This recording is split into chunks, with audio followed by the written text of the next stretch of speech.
जांभळीतील श्रीम electric कंपनीत सुमारे 9,61,000च्या तांब्याच्या सामग्रीची चोरी। शिरोळ तालुक्यातील जांभळी येथील श्रीम इलेक्ट्रिक लिमिटेड कंपनीच्या गोडाऊनमधून अज्ञात चोरट्यांनी सुमारे 9,61,843 रुपये किमतीचे कॉपर कंडक्टर व वायर चोरी केल्याची घटना उघडकीस आली आहे। या प्रकरणी शिरोळ पोलीस ठाण्यात अज्ञात चोरट्याविरुद्ध गुन्हा दाखल करण्यात आला। या प्रकरणी उत्तम पांडुरंग घोलप व 49 राहणार चिपरी यांनी फिर्याद दिली।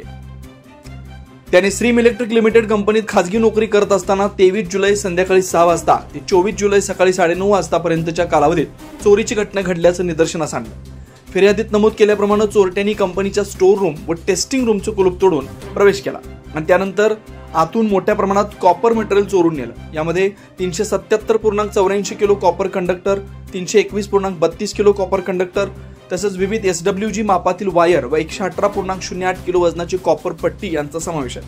शिवाय चोरट्यांनी एक वाहतुकीचा गाडा व नेलर मशीन सुद्धा चोरून नेलाय।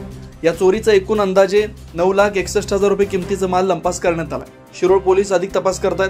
परिसरातील CCTV फुटेज व इतर साहित्यांच्या माहितीच्या आधारे आरोपीचा शोध घेतला जातोय।